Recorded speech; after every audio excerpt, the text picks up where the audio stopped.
Pour avoir connu un peu Bouteflika, je sais que la seule chose sur laquelle je sois sûr, c'est qu'il veut mourir au pouvoir. Il ne lâchera pas l'affaire, comme on dit, à partir du moment où il est revenu aux affaires.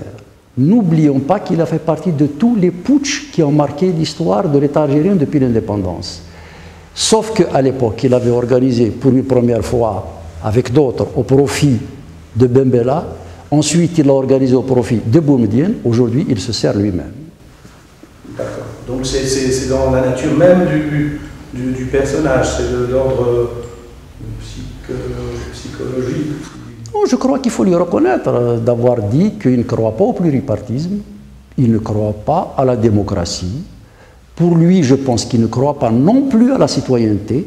Le profil du personnage se prêtait à cela, mais il me semble qu'il y a quelque chose qui l'a conforté dans ses certitudes, je n'appelle pas ça des convictions, c'est que sa longue traversée du désert, lorsqu'il a été évacué du régime et qu'il a amené à errer un peu dans les pays du Golfe, il a découvert non pas la relation entre le dirigeant et le citoyen, mais entre le monarque et le sujet.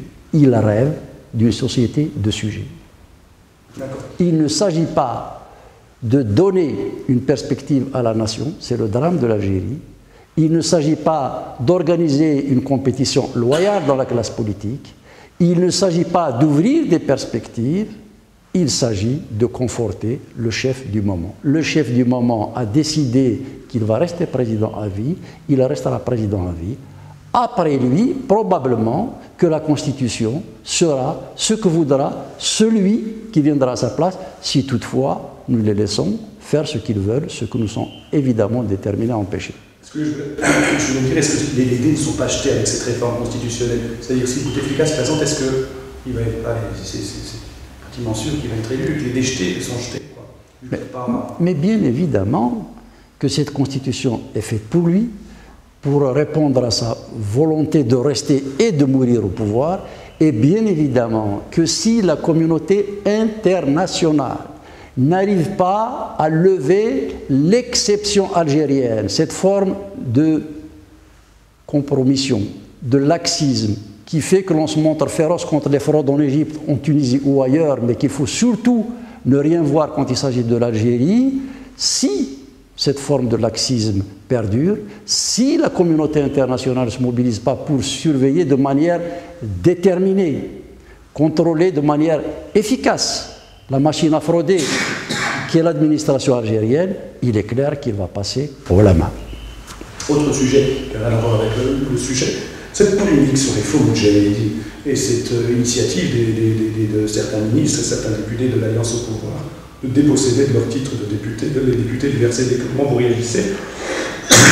D'abord, est-ce que les propos de Nordina et Hamida sont vrais? Voilà le point de vue du président du parti. Vous savez, les pouvoirs algériens n'ont jamais légitimé leur présence aux plus hautes responsabilités, ni par leur bilan, ni par leur projet. Ils se présentent comme étant les héritiers des libérateurs de la nation. Ce faisant, ils sont sacralisés et donc inaccessibles à toute critique. Vous savez, dans l'histoire de l'indépendance, jamais au grand jamais un homme au pouvoir n'a essayé de justifier son hégémonie politique par son projet ou son bilan. Tous les dirigeants, depuis 1962 à ce jour, se sont contentés de dire « nous sommes les dépositaires de la guerre de libération et nous n'avons donc de compte à rendre à personne ». La problématique, l'équation infernale de la crise algérienne est très simple. Confiscation de la mémoire par la manipulation. Confiscation de la fraude, confiscation de la volonté populaire par la fraude électorale. Confiscation de la richesse nationale par la corruption. Lorsque l'on a saisi cet enchaînement infernal, on a tout compris. Il y a en Algérie une supercherie, un mensonge d'État sur lequel est assise la nation. Il ne peut pas y avoir plus de moudjahidines, plus de combattants en 2008 qu'en 1962. Eh bien, je vous le dis, miracle algérien, nous sommes le seul pays dont les anciens combattants sont de plus en plus nombreux au fur et à mesure que le temps passe. Il ne peut pas y avoir eu 1,5 million de martyrs. Tous les démographes du monde, y compris les plus grands amis de l'Algérie pendant la guerre de libération, disent qu'il y a eu entre 350 et 400 000 victimes de la guerre, ce qui est énorme pour un peuple de 8 millions d'habitants. Il se trouve qu'entre Ben Bella et Boumedienne, il y a une espèce de compétition, d'inflation sur le nombre des martyrs pour savoir qui allait être celui qui mériterait de détourner à son seul profit la guerre de libération nationale pour pouvoir s'imposer au niveau de l'État. C'est un fonds de commerce, et tant qu'on n'a pas réglé cette problématique, il sera impossible d'avoir un débat public serein, argumenté, rationnel, où les acteurs politiques devront rendre compte sur la base de leur position, de leur programme et de leur bilan. Donc sur les cartes de Moudjahid, combien en chiffres il devrait y en avoir et combien il y en a actuellement? Oh, il y avait quelques milliers en 1962. Hein. En comptant l'armée des frontières qui était en réserve avec Boumedienne qui préparait son coup d'État, il devait y avoir entre 40 et 50 000. Aujourd'hui, nous sommes à des centaines de milliers parce que ça évolue.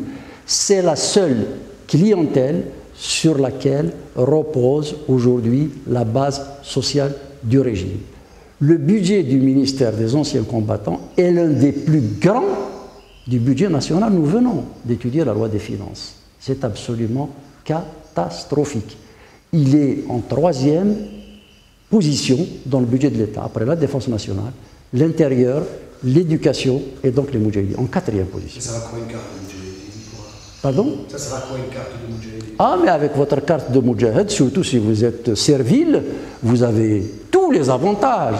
Vous échappez à la loi. Lors d'un précédent mandat à l'Assemblée nationale, quand j'étais député, un certain nombre de fils de combattants sont venus déposer un projet de loi qui leur permettait d'accéder à des concours sans même passer d'examen. Ça va jusqu'à ce niveau-là. C'est une véritable prédation de la nation. Merci. Autre question, alors c'est autre chose aussi. Ça concerne le ministère de la Culture, une ancienne du RCD, Khalida Toumi, qui limoge le président de la Bibliothèque nationale. C'est quoi? C'est une reprise en main de la culture par le CEF? Je vous ferai observer qu'on a limogé parce qu'on savait qu'elle limogeait elle-même. Hein. Bon, plaisanterie mise à part. Non, ce qui s'est passé au niveau du directeur de la Bibliothèque nationale est très grave. C'est qu'il y a eu une invitation adressée à un poète syrien qui s'appelle Adonis, qui est d'envergure mondiale. Il est venu dire ce qu'il a l'habitude de dire, c'est-à-dire en toute liberté intellectuelle, et naturellement, ses propos n'allaient pas dans le sens du conservatisme, du compromis islamo-populiste sur lequel est en train de construire sa réflexion politique le chef de l'État, évidemment, d'avoir laissé le poète Adonis s'exprimer, a coûté la place au directeur de la Bibliothèque nationale. Ça donne une idée de l'état de censure, d'étouffement et de régression dans lequel nous sommes en train d'évoluer en Algérie. Au lendemain de l'indépendance, une telle décision était rigoureusement impensable. Merci, Monsieur le Président. Vous avez été complet.